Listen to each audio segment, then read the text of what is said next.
Olá pessoal, sejam bem-vindos ao meu canal. Novamente, você que está voltando, você que está aí pela primeira vez.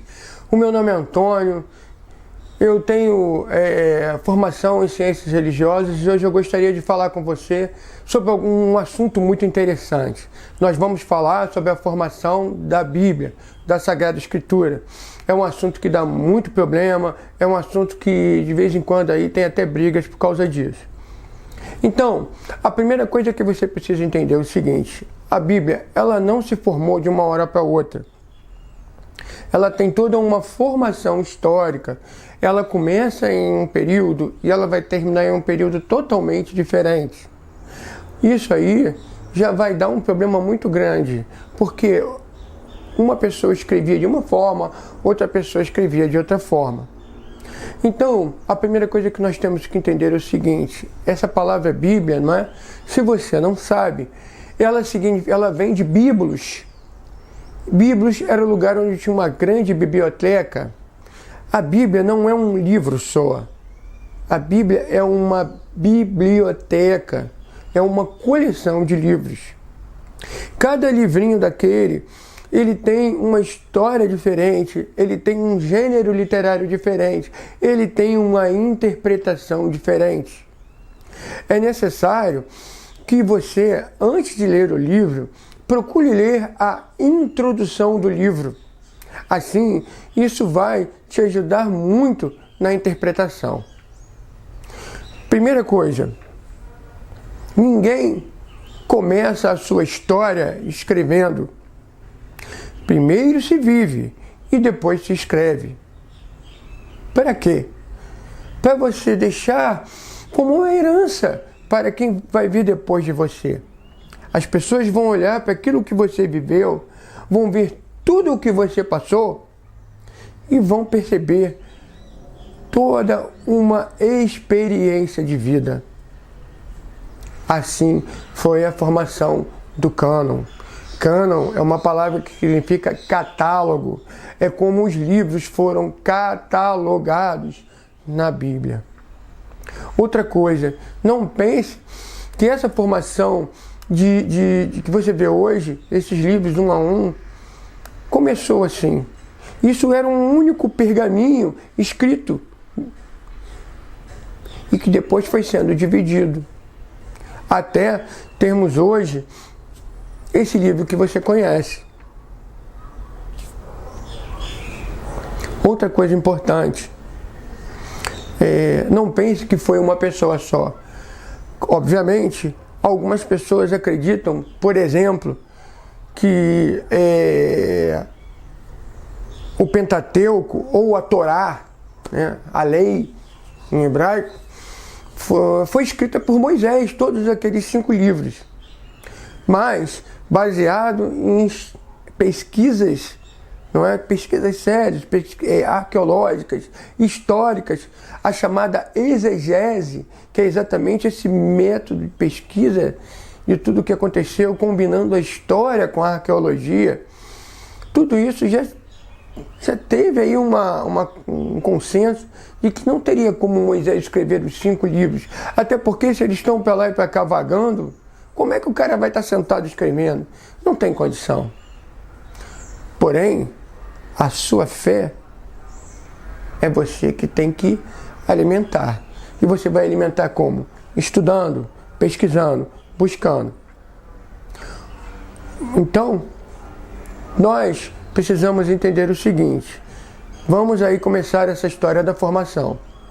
Imagine o seguinte: o famoso Abraão, que é o pai não só do judaísmo, do cristianismo, mas também do islamismo, mais ou menos aí por essa datação historiográfica da arqueologia, deve ter começado aí a sua mudança, o famoso chamado, em mais ou menos 1850 a.C.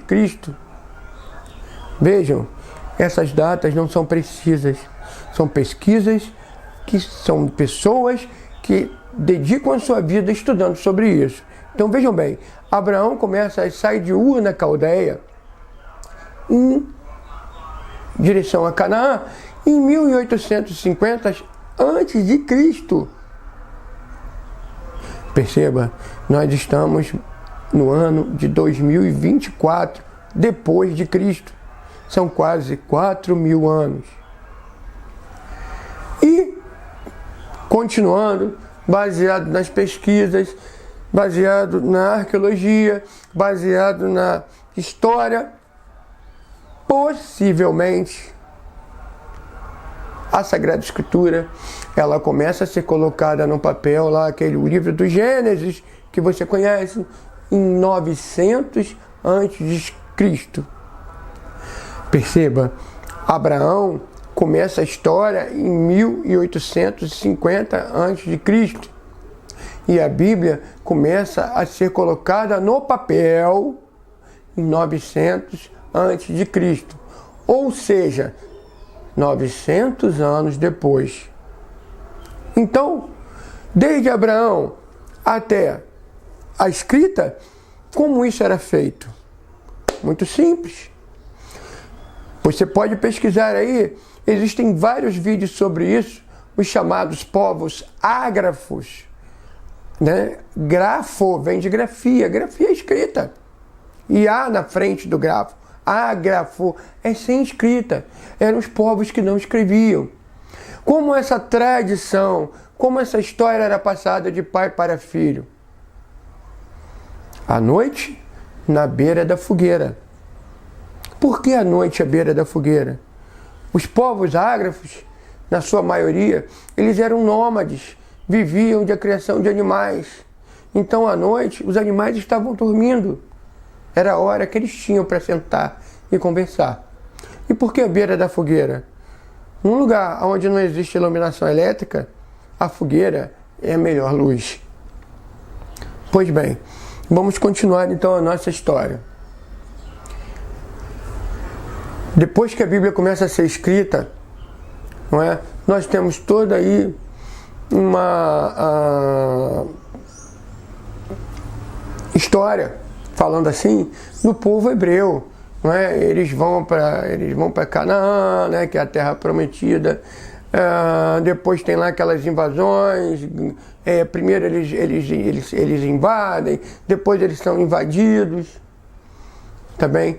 Então, cada livro daquele que você vê ali, Gênesis, Êxodo, Levítico, Número, Deuteronômio, Jonas, os profetas, tudo na Sagrada Escritura, cada livrinho daquele da Bíblia, ele tem um motivo pelo qual ele foi escrito.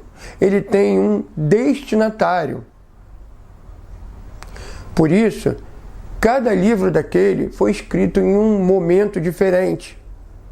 Assim, você não pode querer interpretar o Gênesis da mesma maneira que você vai interpretar Reis, ou Jeremias, ou Isaías, ou mesmo o famoso Evangelho. Cada evangelista escreve para um grupo diferente de pessoas. Essa premissa é muito importante. Vai te esclarecer um pouco na sua interpretação. Outra coisa, nós sabemos que num lugar onde não tem impressão, a única maneira de perpetuar é copiando. Então, depois que a Bíblia começou a ser escrita, a cópia é manual, é manuscrita. Não tem outra forma. Nós precisamos entender que isso é feito em outra época por outras pessoas. Não queira você atribuir o que é feito hoje, não é? Porque, por exemplo, a gente escreve alguma coisa hoje, é bem capaz de seu camarada escrever, copiar aquilo que a gente escreveu, ele vai colocar a opinião dele. No passado não era bem assim. Ok? Então, nós entendemos um pouco mais por quê essa diferença. Outro problema, a Bíblia, ela começa a ser escrita em hebraico. Em seguida, algumas expressões em aramaico são incluídas também. nós vemos isso nos relatos de Jesus.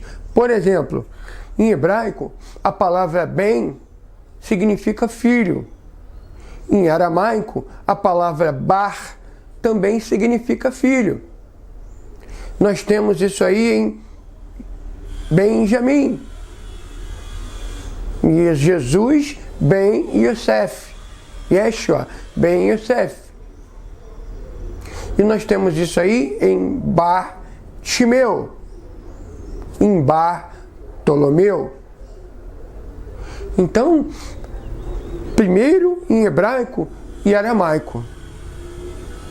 Bom, os judeus começam então a migrar, a sair da Palestina, vem a dominação grega. E, em um determinado momento da história, em Alexandria, o rei grego manda então, a pedido dos judeus que já não vivem em Jerusalém, na Judéia há muito tempo, traduzir aquilo que existe em hebraico e aramaico para o grego, porque eles não entendem mais. Assim, ele conta a história, conta a tradição, que pegaram 70 sábios judeus, 70 anciãos, e foram divididos por toda Alexandria. Cada um deles tinha a incumbência de traduzir o que já existia escrito do hebraico para o grego. Vejam, o grande acontecimento, aquilo que é dado como milagre, que vem a ser a chamada versão dos 70, a Septuaginta, é no momento em que todas essas 70 versões são comparadas, percebe-se que elas são idênticas. Milagre de Deus. Então, nesse momento que esses livros são traduzidos para o hebraico, existem alguns livros que já são escritos fora de Jerusalém, que eles não têm a versão em hebraico, eles só têm em grego, como é o caso dos Macabeus. Esses livros são inseridos nessa tradução. São os chamados apócrifo. A palavra apócrifo significa não reconhecido. Então, esses livros em grego, que não são incluídos na tradução hebraica, eles são chamados pelos judeus de Jerusalém como apócrifos. Nós também vamos adotar, nós como cristãos, também vamos adotar essa tradução. Temos livros apócrifos também, que não foram incluídos naquilo que nós chamamos de Novo Testamento. Pois bem, então aí nós já temos duas versões. A famosa versão alexandrina, chamada também de Septuaginta ou dos 70, e nós temos a versão jerusalimitana, não é? Então aí a diferença entre as duas é que os livros que foram escritos somente em grego não entraram, não são reconhecidos pelos judeus. Inclusive isso hoje é o que faz da nossa Sagrada Escritura diferente da dos protestantes. Os protestantes adotam esse cânon de Jerusalém e nós cristãos católicos apostólicos que seguimos o Papa de Roma adotamos a versão alexandrina. Quem está errado? Ninguém. Ninguém está errado. É somente uma questão de adoção de versão. Pois bem, continuando então a nossa história, a nossa odisseia, nós chegamos então no momento em que Jesus nasce, em que Jesus se encarna. O ponto zero da nossa história, o famoso Kairos, o tempo da graça, a encarnação do Filho de Deus. Pois bem, depois que Jesus morre, ressuscita e volta para o Pai, mais ou menos 50 anos depois, o primeiro evangelista vai escrever. Esse evangelista, hoje, os estudiosos, os pesquisadores, têm esse que foi Marcos. A nossa ordem bíblica é somente uma questão de tradição, né? Nós temos Mateus, Marcos, Lucas e João, mas eles não foram escritos nessa ordem. Não pense isso. Outra coisa, nós não temos evangelhos, nós temos evangelho e 4 evangelistas. Por favor. Evangelho é uma palavra grega, significa boa nova. A boa nova é uma só. Agora, nós temos 4 evangelistas. Na verdade, uma curiosidade, no século II depois de Cristo, existiam em circulação mais de 200 evangelhos. Então, os teólogos daquela época, os estudiosos daquela época, precisaram separar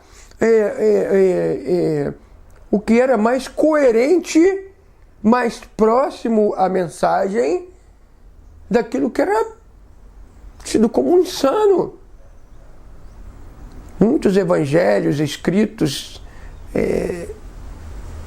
muitas histórias do evangelho falam coisas absurdas que não puderam entrar no cânon. São os apócrifos, ou seja, são não reconhecidos. De vez em quando a imprensa descobre um aí, como se nunca tivesse sido visto. Todos nós, estudiosos, já conhecemos essas versões. Isso não é novo no nosso meio. Pois bem, então Marcos, o evangelista Marcos, escreve mais ou menos em 50. Mateus e Lucas em 70. E o evangelho de João vai ser mais ou menos escrito em 90 depois de Cristo. Veja só, 90 anos depois de Jesus. João e o livro o chamado Apocalipse. Perceba, a Bíblia ela começa a ser escrita em 900 a.C. e ela vai acabar mais ou menos a sua escrita em 900 depois, em 90 depois de Cristo. É muito tempo. São 1000 anos de diferença. Você não pode querer que cada livro seja igualzinho. Então vem a pergunta: aonde está a chamada inspiração bíblica que vem de Deus? Você já deve ter ouvido isso. A Bíblia é a palavra de Deus. A Bíblia é inspirada por Deus. Primeira coisa, a Bíblia contém a palavra de Deus. Tem livro na Bíblia, por exemplo, Cântico dos Cânticos, não é? Tu, minha amada, é como uma gazela que vem saltitando em meu encontro.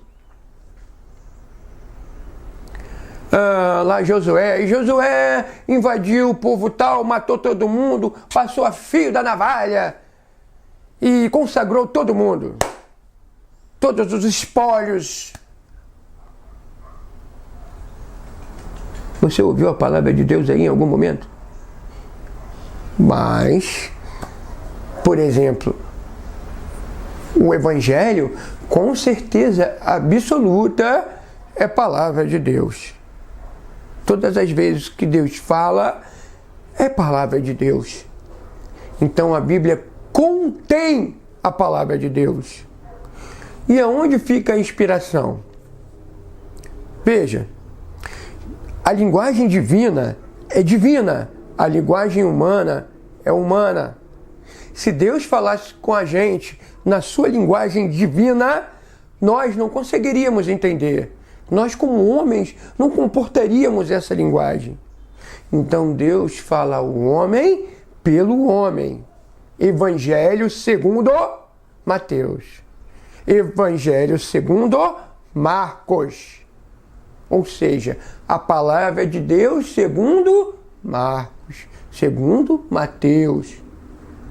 Deus, a inspiração, ela vem no coração humano. Deus coloca no coração humano a vontade de escrever.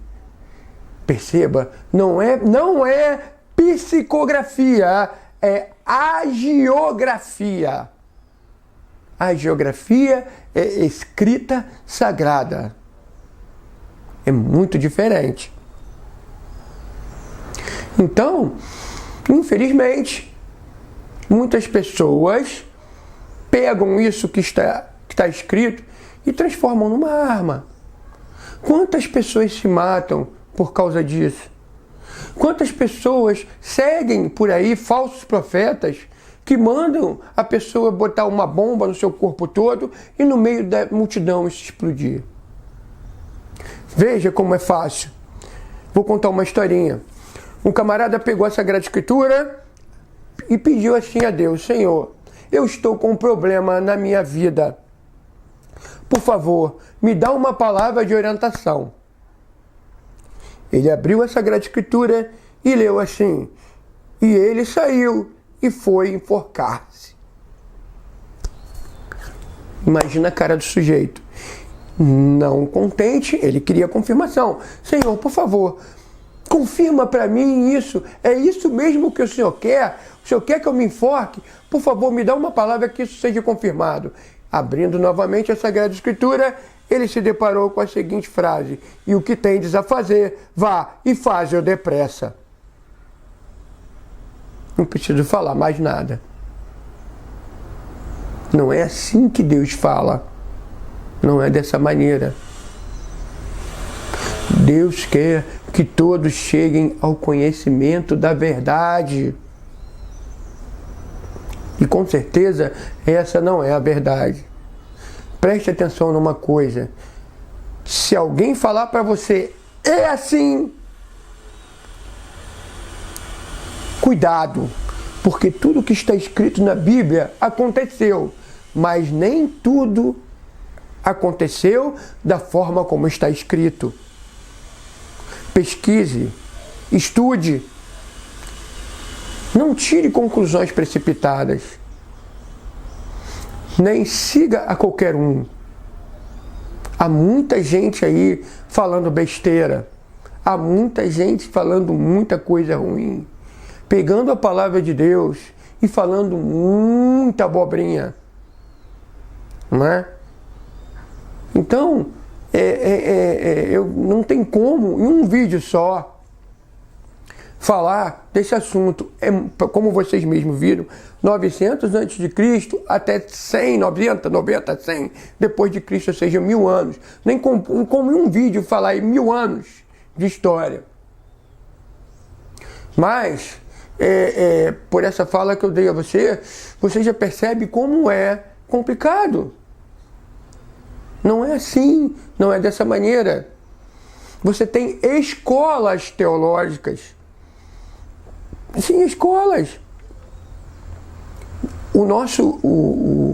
A nossa fonte primeira é o judaísmo.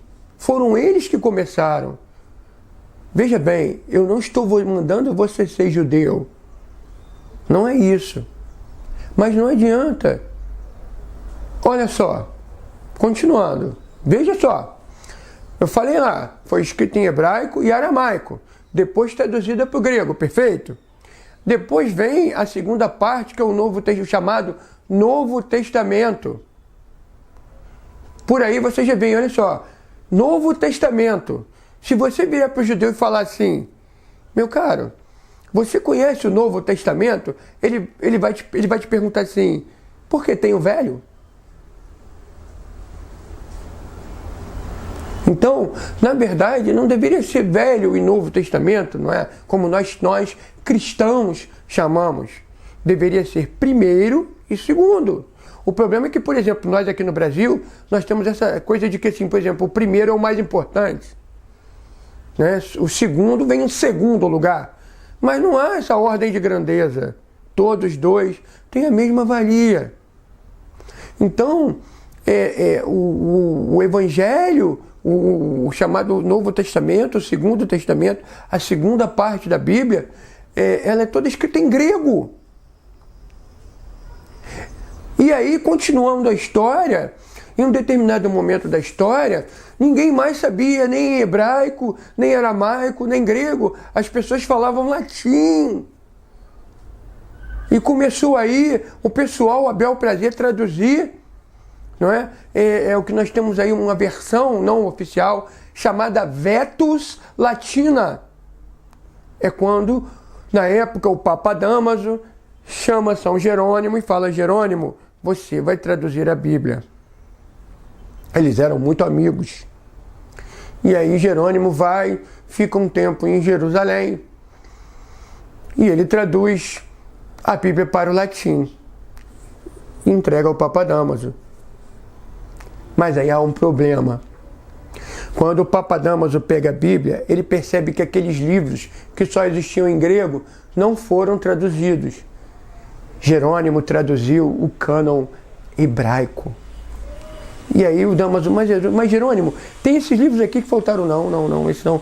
Jerônimo, traduz esse livro. E aí o Jerônimo fala: olha, eu vou traduzir, mas esses livros são deuterocanônicos, ou seja, são de um segundo cânon, se referindo a Alexandria, um cânon posterior. Posterior a quê? Ao cânon hebraico. Nada demais. Então vejam, aí nós já estamos 3 momentos: hebraico, aramaico, grego e agora uma 4ª língua, latim. Obviamente, nessas traduções as palavras vão mudar. Não são iguais, são versões. E você, meu caro, que está aí vendo meu vídeo, com certeza você não fala nenhuma das 4. Você fala português. Então não preciso falar mais nada. Hebraico, aramaico, grego, latim e português. Obviamente, não será igual. Por isso, hoje, na era da informação, nós temos acesso a muita coisa que nos permite ir na fonte. Na verdade, quem estava errado? Ninguém estava errado. As pessoas fizeram o que podiam na sua época. Graças a eles, hoje você está aqui vendo meu vídeo sobre Sagrada Escritura, na sua língua, no chamado vernáculo. Se você gostou do meu vídeo, por favor, dê o like aí embaixo aí, se inscreve no canal e também pode mandar mensagem, tanto aí no canal como no meu Instagram, sobre assuntos da Sagrada Escritura, perguntas, para que eu faça vídeos explicando, tá bom? Fique com Deus e boa semana.